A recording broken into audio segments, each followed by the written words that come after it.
Ang sabi ni Dayday, ang pinakamalala is marami pa ring naniniwala dyan. Isipin mo, ang sinabi dito, pagkatapos gamitin di umano ni Pastor Kibuloy itong mga bata, ang sinasabi sa kanila ay they are still pure, intact pa rin ang kanilang pagkababae dahil ang nakikipagtalik sa kanila ay Espiritu ng Diyos. So ito yung mga ipinaglalaban ng ibang mga DDS supporters. Ito ang mindset nila na di umano inosente si Pastor Kibuloy nila.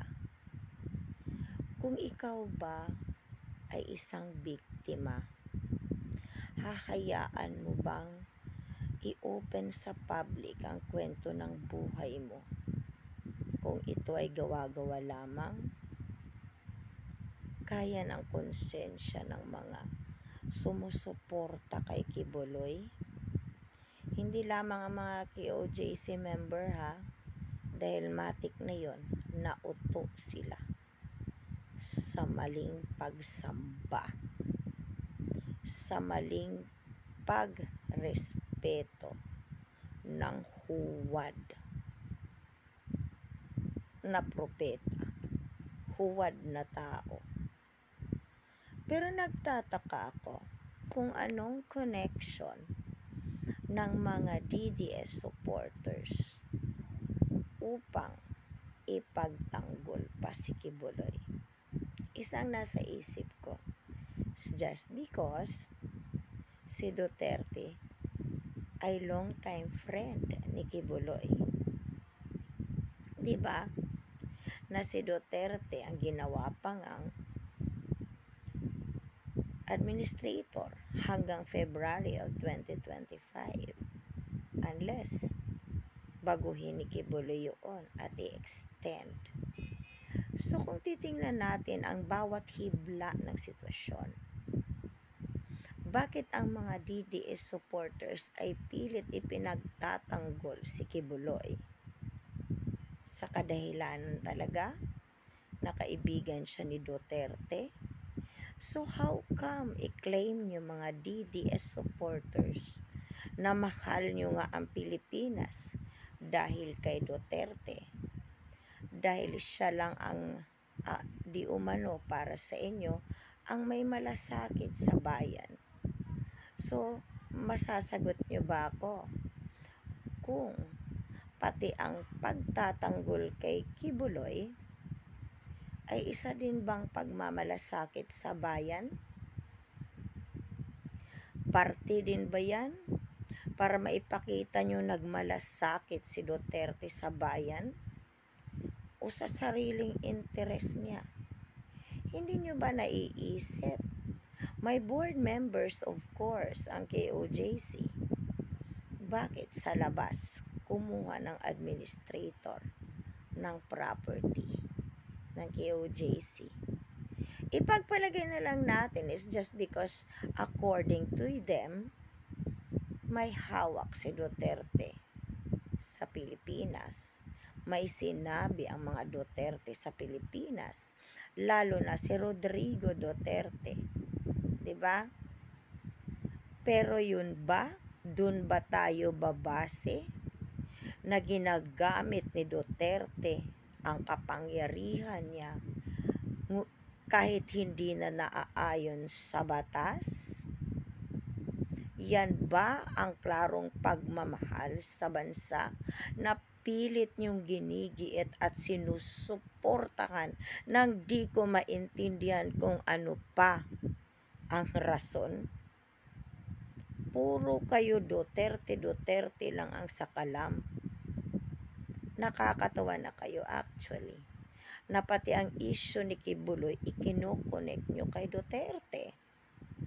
Dahil sa pagmamahal pa rin yan sa bayan o sa pang sariling interes na talaga. Dahil ako, firm ako to believe that walang biktimang lalabas at paulit-ulit maisip ang nangyari sa kanya. paulit-ulit imumudbud ang sarili niya sa kahihiyan para lang makamit ang hustisya.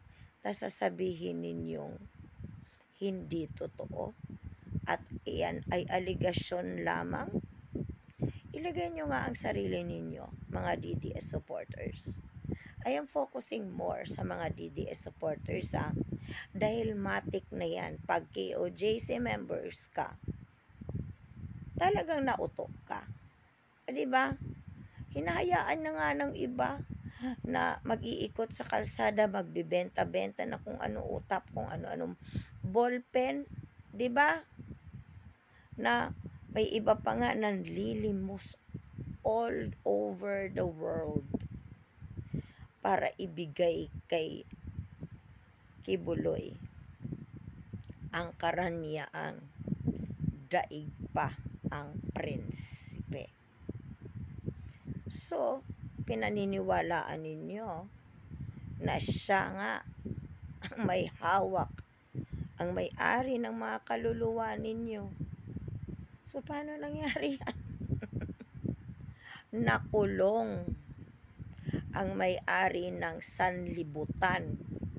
Nagtago sa ilalim ng lupa ang may-ari ng sanlibutan. Napilit sinusuportahan ng mga Duterte supporters. Anong connect yan para sa bayan? You are clamoring for justice and even the human rights of Kibuloy, when in fact hindi nyo naisip kung ano din merong human rights ang nabiktima ni Kibuloy, ang nabiktima ni Duterte during the time of EJK. Naisip nyo ba yun? Diba? It's all coming back to you. That even then, binigyan pa nga almost ng 1 peso budget ng Duterte ninyo. Hinikayat niya ang Kongreso, ang bicameral, na hindi bigyan ng budget ang human rights. Commission on Human Rights. Tapos ngayon, meron pa kayong nalalaman na excessive force ang ginawa ni General Torre. Come on. It's just deserve nyo yun. It's just fair. Under Rule 7 of the revised PNP Operational Procedure, nasa batas lakat. Ang hindi naaayon sa batas ay ang pag-obstruct ninyo ng justice, ang pagbarikada ng mga member ng KOJC na imposible hindi nila alam nasa loob lamang ang pastor nilang Bulaan. Napilit sinusuportahan ng Duterte supporters na hindi mo na mawari ano ang connect ni Kibuloy para sa pagmamahal nila kuno sa bayan. Nakakatawa. Nakakagigil. Ang sarap niyong pag-aakapin sa leeg hanggang sa kayo'y mamuti at mamayulit. Anyway, good morning. Thank you, Day. Thank you for bringing that question, bringing out that comment. Anyway, this post garnered almost nag 1.3 na siya million ngayon and counting. Ganun kagalit ang buong sambayanan na hindi maka-Duterte, na hindi makakibuloy sa ginawang kabalustugan ni Kibuloy. Thank you.